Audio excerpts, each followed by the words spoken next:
ये फैमिली खुले तौर पर भारत में राजनीति को प्रभावित करने के लिए विदेशी शक्तियों को दखल देने के लिए उकसाते हैं।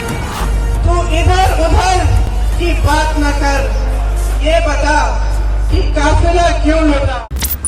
नमस्कार, मैं हूं दिबांग। अनकट विशेष में आपका स्वागत है और हम बात कर रहे हैं कर्नाटक के परिणामों की। कर्नाटक विधानसभा के चुनाव हुए, परिणाम आ जा रहे हैं। कर्नाटक बहुत महत्वपूर्ण राज्य, इसलिए भी महत्वपूर्ण खासतौर पर बीजेपी के लिए। हम बीजेपी की बात करेंगे यहाँ पर कि ये वो राज्य है जो बीजेपी के लिए रास्ता खोल सकता है दक्षिण भारत का। दक्षिण भारत जहां अगर आप लोकसभा की बात करें तो 130 सीटें हैं। एक तो इन 130 सीटों में बीजेपी के पास सिर्फ 29 सीटें हैं। कर्नाटक में लोकसभा की 28, बीजेपी के पास केवल 25 सीटें हैं। तो बीजेपी अगर दक्षिण भारत की तरफ बढ़ना चाहती है, क्योंकि उत्तर भारत में तो उन्होंने बहुत सीटें जीती हैं और उनको बचाना इस बार मुश्किल होगा, उसकी भरपाई दक्षिण भारत से हो सकती है। बीजेपी की लगातार कोशिश रही है, लेकिन ये कोशिश कामयाब होती अगर वो कर्नाटक बचा पाते। कर्नाटक उनका राज्य रहा, लेकिन अब मुश्किल हो रही है।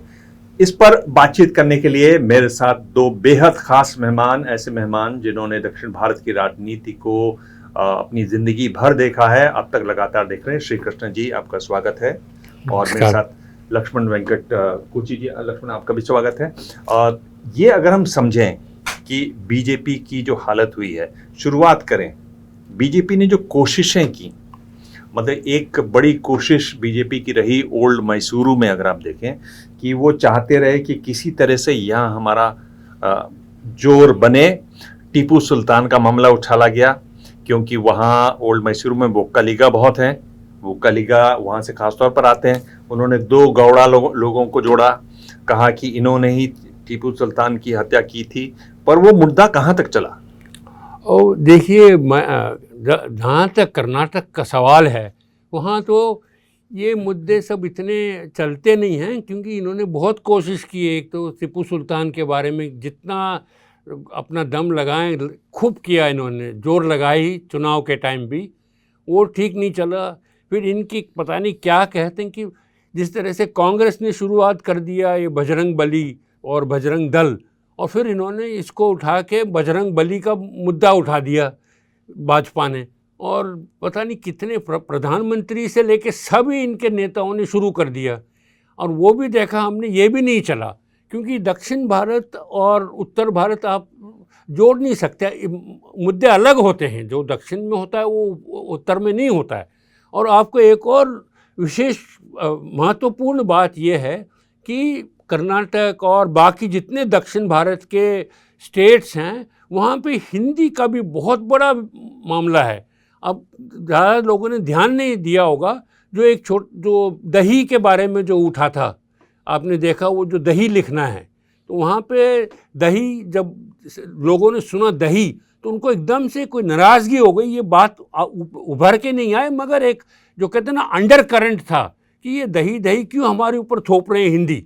तो ये बहुत बड़ा फ़र्क पड़ा, और ये सब देख के इनको ये लगने लगा कि ये भाजपा हिंदी पार्टी है। जो इम्प्रेशन तमिलनाडु में है वही इधर भी चल रहा है, और तमिलनाडु काफ़ी सटा हुआ है इनके साथ।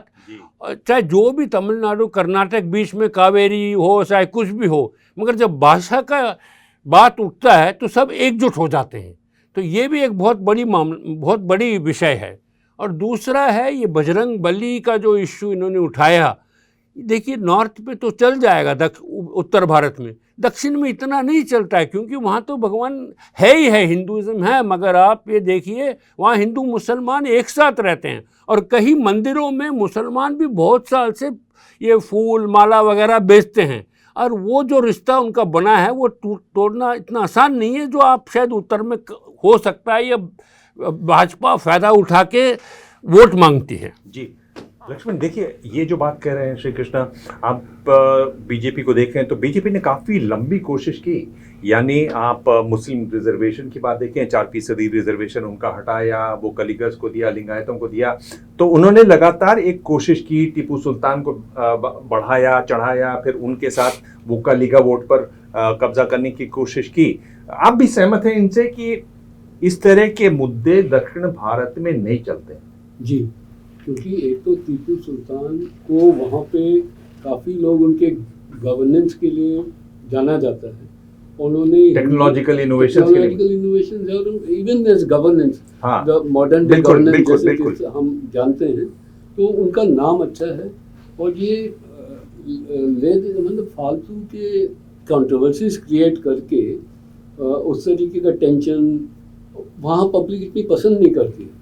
और रही बात इन मुद्दों की जो सांप्रदायिक मुद्दे हैं, जैसे हलाल, हिजाब, और ये एकदम वो लेबोरेटरी है बीजेपी की। और कर्नाटका में जो कोस्टल रीजन है, जहाँ पे करीब 20 सीटें हैं मुश्किल से, तो वहीं तक सीमित है ये। और बाकी जो कर्नाटका है, बड़े अजीब सा स्टेट है ये, अलग अलग राष्ट्रों से थोड़े थोड़े टुकड़े जोड़ के ओल्ड मैसूर में जोड़ के कर्नाटका बना है।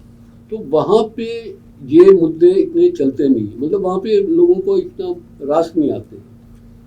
इसी कारण से आपने देखा होगा कि अभी मैं नहीं समझता हूँ ये बीजेपी इस बार जो सांप्रदायिक मुद्दे उठाने भी चाहती थी। जो लोकल लीडरशिप है बीजेपी को, उन्होंने साफ मना किया हुआ था, क्योंकि वो एकदम ड्रॉप कर दिए। ये इन्होंने वो साध्वी नहीं, वो कौन है जो इनको भेजा था वो कि वो छुरियाँ वाला जो एक कि आप छुरी तेज करके रख लो, हाँ। उसका एक प्रयास किया था इन लोगों ने, लेकिन वो मुद्दा काफ़ी चला नहीं कर्नाटका में, तो बीजेपी ने शायद उसको ड्रॉप कर दिया। कांग्रेस ने क्या किया इस बार, एक तो डेलिबरेटली बजरंग दल वाला इश्यू को मैनिफेस्टो में डाल दिया। ये कोई ऑफ द कफ रिमार्क नहीं है, ये डेलिबरेटली सोची समझी। आप कह रहे हैं कि कांग्रेस ने जो बजरंग दल वाली बात की मैनिफेस्टो में, वो एक सोची समझी रणनीति थी, जाल फैलाया और बीजेपी फंस गई। BJP hook line and sinker फंस गई। जिस दिन जैसे ही अब प्रधानमंत्री, जो वैसे इतने अच्छे वक्ता हैं और काफ़ी उनका ऑरेटरी है और इश्यूज को भुना सकते हैं, तो उन्होंने सोचा कि ये तो भाई ले उड़े उस इश्यू को लेकर बहुत भयंकर तरीके से।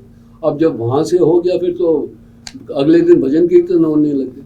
लेकिन ये जो है बाकी पूरे, अच्छा इसमें सोच ये थी कांग्रेस की कि हमें कोस्टल करना है, तो वैसे हारे हुए, हमें तो कोई एडिशनल लॉस नहीं है। गेन उनका इस तरीके से हुआ कि एक स्ट्रॉन्ग मैसेज गया माइनॉरिटीज को, इसमें सिर्फ मुस्लिम नहीं, क्रिश्चियंस भी, क्योंकि Bajrang Dal is known to, उन्होंने काफ़ी क्रिश्चियन मिशनरीज पे अटैक किया, काफ़ी किया। तो ये दोनों वोट एक साइड होके कांग्रेस को आए, उसका फ़ायदा उन्हें मैसूर कर्नाटका में हो रहा है। और जगह जगह जहाँ पे भी माइनॉरिटी पॉपुलेशन है, वो एक मुश्त कांग्रेस की साइड आया, उससे उनको क्लोज फाइट, जैसे आपने अभी देखा होगा फंसा हुआ इलेक्शन इन द सेंस कि 50 सीटें हैं जो बहुत कम मार्जिन में, तो वो ऐसे सीटों में काफ़ी मदद कर सकता है कांग्रेस। ये शायद रणनीति थी जिसमें बीजेपी शायद फंस गया इसमें। जी, अगर आप देखें कर्नाटक को, तो कुल मिलाकर 5 इसके अलग अलग रीजन्स हैं, जिनमें ओल्ड मैसूरू की बात कर रहे हैं। ओल्ड मैसूरू वो इलाका है जहां बीजेपी कभी पैठ नहीं जमा पाई। ओल्ड मैसूरू में जो असली लड़ाई होती है वो कांग्रेस और जेडीएस के बीच में होती है।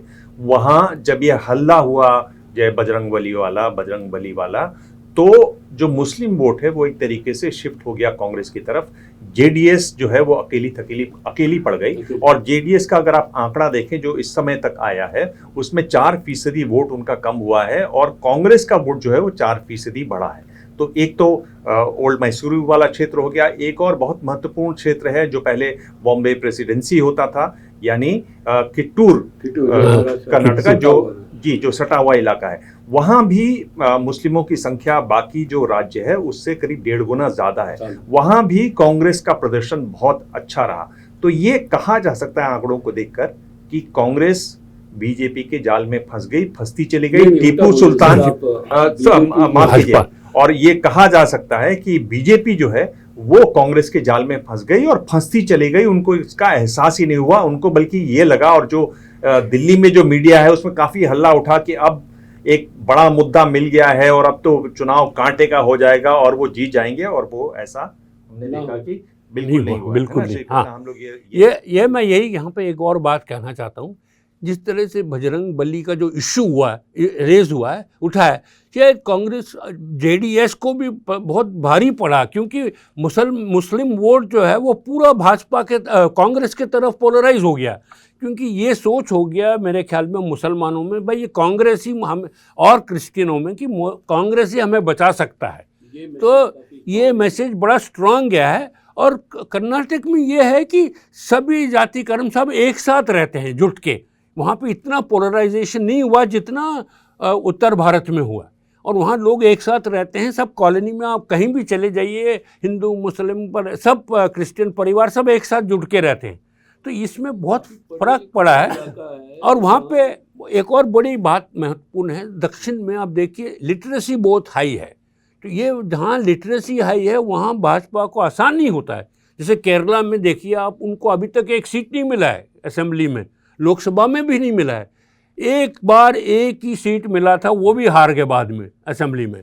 ऐसे ही तमिलनाडु में देखिए, तमिलनाडु खैर एक तो ये है, दूसरा तमिलनाडु 67 से जब से हिंदी भाषा का जो शुरू हुआ तब से वहाँ कभी भाजपा अपना एक पाँव रख नहीं पाई वहाँ पे, और बेस कभी नहीं बनाए। तो ये दोनों विषय बहुत ज़रूरी है, बहुत बड़ी बात है। जी, मैं टीपू सुल्तान से मैंने बातचीत शुरू की वो इसलिए क्योंकि 2015 में इस तरह की कोशिश की बीजेपी ने टीपू सुल्तान का मुद्दा उठाने की, हिंदू मुस्लिम इसको बनाने की, वो ये खुद भूल गई भाजपा। और आप दोनों को याद होगा कि स्वयं येडियुरप्पा और जगदीश शेट्टर ये नजर आए टीपू सुल्तान की जो हरा वाला है हाँ। उसको पहनते हुए, तलवार लेते हुए और खड़े हुए, तो वो सारी तस्वीरें सोशल मीडिया पर रहीं।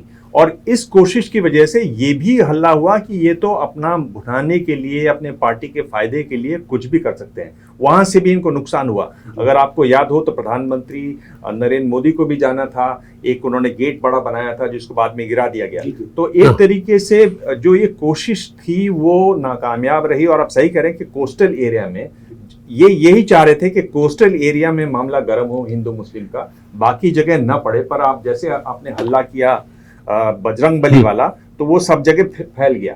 एक तो ये बात है, मैं ये कह रहा हूँ कि हो सकता है कि बाहर के देशों में, जैसे बाहर के राज्यों के लिए वहाँ ये काम कर जाता, पर वहाँ पर नहीं किया, पढ़ाई लिखाई ज्यादा। पर एक जो बहुत महत्वपूर्ण बात और भी रही जो बीजेपी के लिए नुकसान दिया उसने, कि गवर्नेंस वाली बात, यानी मुख्यमंत्री जी का काम करने का तरीका, काम वो उस तरीके से नहीं कर पाए। जी, इसमें क्या हुआ है कि कोविड के टाइम पे भी जो मिसमैनेजमेंट दिख रहा था लोगों को, वो एक कारण है। और ऊपर से जो प्राइस राइज जो है वो एक बहुत बड़ा इश्यू बन गया है। सिलेंडर जो 400 का था आज 1100-1200 का है। तो महिला मतलब हर वर्ग के लोग इसमें दुखी थे। और आप कास्ट वाइज भी देखेंगे ना, तो कास्ट में भी जो अमीर वाले, जो एक ही मान लीजिए कोई भी कास्ट ले लीजिए, वो कल ले लीजिए, उसमें जो अमीर तबका है वो शायद बीजेपी को थोड़ा सा देख भी ले, मैं उदाहरण के लिए कह रहा हूँ। लेकिन वो गरीब जो उस कास्ट में है वो लोग कांग्रेस की साइड गए। इस बार क्लास का जो वोटिंग पैटर्न में भी थोड़ा सा आपको अध्ययन करने पे ये बात मिलेगी। जी, और इस पर एक सर्वे हुआ है, चूंकि आपने ये बात की, मैं अपनी कॉपी से वो सर्वे देखकर आपको बता रहा हूँ कि अगर अमीरों की बात करें तो बीजेपी जो है वो वहां पर आगे है अमीरों के, उसमें अमीरों जो अमीर हैं, और अमीर मतलब ये वो लोग हैं जो 20,000 रुपए से ज्यादा कमाते हैं महीने में, वहां बीजेपी आगे रही है। और इनकी जो संख्या है राज्य में वो करीब 16% है। 84% वो लोग हैं जो इससे कम आते हैं, और वहां पर कांग्रेस मजबूत रही है। एक तो ये बात हुई। पर श्री कृष्णा, मैं कह रहा हूं कि इन्होंने जो एक मुद्दा नहीं छुआ वो है, और ये बहुत जोर से चला, वो 40% कमीशन सरकारा, यानी भ्रष्टाचार। वो तो है। मैं एक छोटी सी बात इसमें कहने के पहले आगे, जैसे आप देखिए जब भी एडमिनिस्ट्रेशन का भी बहुत महत्वपूर्ण बात है। बेंगलुरु में जब भी थोड़ा बारिश हो जाए तो पूरा शहर पानी में डूब जाता है। इससे भी लोग बहुत परेशान हो गए कि भाई हमारे लिए कुछ कर ही नहीं पा रहे ये। और आप देखिए जब बेंगलुरु मैसूर रोड नया सा प्रधानमंत्री जाके उसको इनॉग्रेट किया, खोला है उसको, वो एकदम खोलने मेरे ख्याल में थोड़े ही दिन में बारिश हुआ, पूरा वो सड़क पानी में हो गया।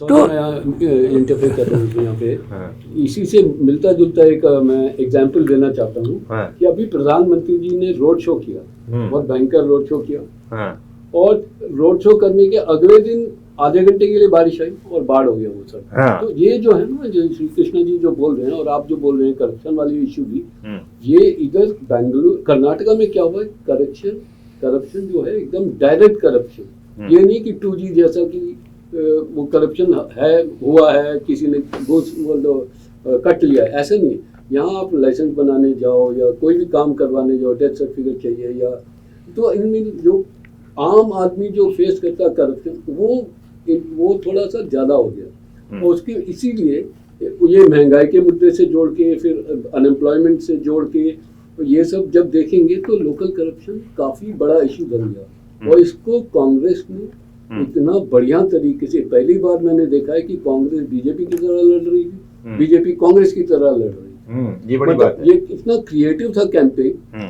पेटीएम आम हो गया, जैसे पहले बाटा, जूता मतलब बाटा, वैसे जो ब्रांड रिकॉल होता है ना, वैसे पेटीएम जो है वो हमारा पेमेंट्स के लिए हो गया।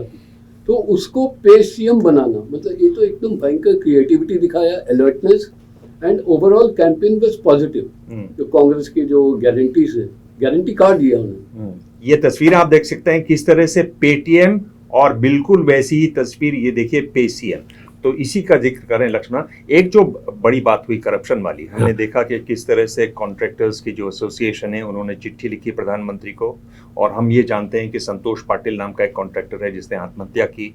एक बीजेपी के मंत्री पर आरोप लगाया ईश्वरप्पा पर, ईश्वरप्पा ने इस्तीफा दिया, उनकी जांच हुई, जांच में वो, अब जाहिर है उनकी सरकार है तो वो दोषी नहीं पाए गए, लेकिन जब दोषी नहीं पाए जाते हैं तो कैबिनेट में वापस आते हैं, कैबिनेट में वापस नहीं आए, और ठीक जब टिकट बटे उनको टिकट नहीं मिला। और बाद में हमने देखा कि एक क्लिप आया जिसमें प्रधानमंत्री उनसे बात करते हुए भी नजर आए, एक तरीके से एंडोर्स किया कि भाई ठीक है तुम रहो हमारे साथ पार्टी में। वही ना, जैसे एक परसेप्शन हो गया करप्शन का, एक लोगों में बैठ गया दिमाग में कि भाई ये सरकार बहुत ही करप्ट है, बहुत इनके साथ नहीं चलेगी। तो इसी के कारण भी ये भाजपा के खिलाफ हो गए लोग वहाँ पे, और एक कहते हैं ना वो थकावट हो गई इनके साथ।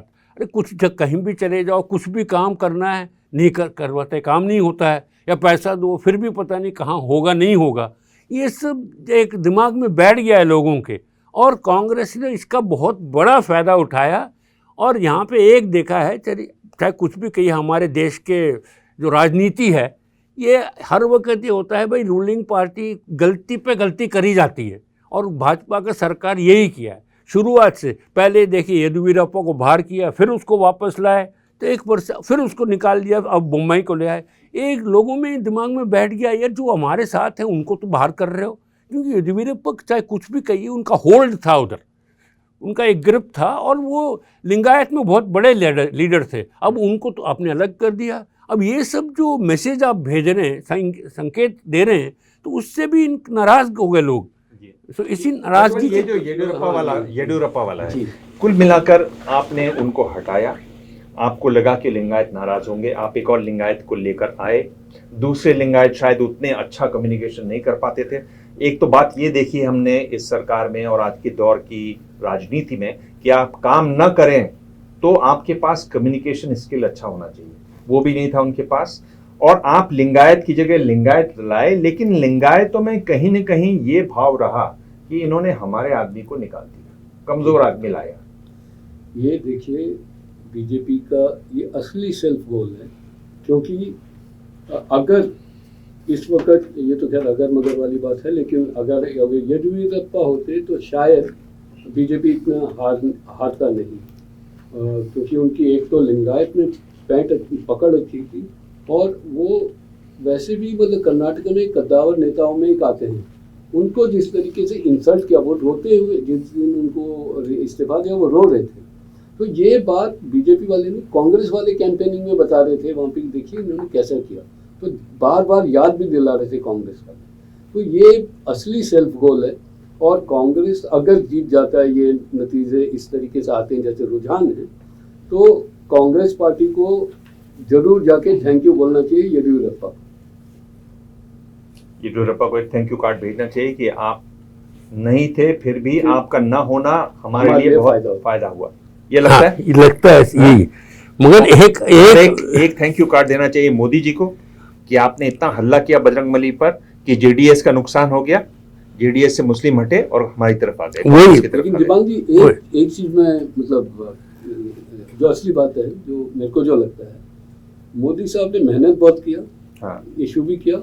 उन्होंने एक काम जरूर किया है कि बीजेपी को जितवा तो नहीं सके, लेकिन बीजेपी को करारी हार से बचाया। उनके लास्ट मिनट के जो धुआंधार बल्लेबाजी से, हाँ धोनी की तरह इस्तेमाल किया उनको, लेकिन धोनी भी कई बार आउट हो जाता है, तो वो बेनिफिट ऑफ डाउट शायद हम नहीं, यही हुआ ना। श्री कृष्णा, ये जो कह रहे हैं, क्या आपको लगता है कि उन्होंने करारी हार से बचाया, या अगर वो ऐसा नहीं करते तो हो सकता है कांग्रेस इतना जीत नहीं पाती, उसको कोलिशन टाइप का कुछ बनाना पड़ता? नहीं, मेरे को ये लग रहा था कि लोग ये चाहे कुछ भी कैंपेन किए हो मोदी जी, मगर लोग इतने थकावट शायद थक गए थे इनसे कि उन्होंने कहा चलो यार इस बार एक पार्टी को अपने पूरे बल पे आने दो और देखते हैं सरकार कैसी चलाती है। क्योंकि ये भी एक तरह का वो मूड बन गया लोगों में कि बहुत हो गया। उन्होंने देखा ये सीट कम पड़ गया तो उसको जोड़ो तोड़ो, और जब तो जोड़ तोड़ करके आपने देखा 5 साल में कुछ हुआ ही नहीं उधर, वहाँ पे स्टेट में तो कुछ हुआ ही नहीं। जब पानी हो जाए, बारिश हो जाए तो सड़क गया। अब इन्होंने कहा चलो बहुत तंग आ गए, चलो देखते हैं एक ही पार्टी को पूरा बहुमत दो और देखो कैसे चलाती है। तो ये मौका कांग्रेस को है, मगर मेरा एक ही है कि कांग्रेस में ये अंदर ही लड़ाई होके पार्टी को डुबो न दे। हम लोग बातचीत करेंगे। और पर मैं खुद गया था बेंगलोर, और बरसात के दिनों में गया था। एक तो ट्रैफिक बहुत था, और जब बारिश हो जाती थी तो सड़कों में बिल्कुल पानी भर जाता था। बेंगलोर में रहना मुझे लगा कि दिल्ली से ज़्यादा मुश्किल है। मैं हफ्ते भर के करीब वहाँ पर था। आप लोग दोनों ने इतना समय दिया, और ये वो बातचीत है जो आपको और कहीं नहीं मिलेगी, क्योंकि हम विस्तार से एक ही मुद्दे पर बात कर रहे हैं। हम इस पर भी बात करेंगे कि आखिर कांग्रेस की जीत वहाँ किस तरह से हुई, और 30 साल से लगातार कर्नाटक में जो पार्टी सत्ता में रहती है वो बाहर होती रही है। इस बार भी लगता है, इस बार भी हम कह सकते हैं कि यही हुआ है। धन्यवाद आप दोनों का। Thank you. Thank you. अब हम कांग्रेस पे करेंगे। बस कांग्रेस।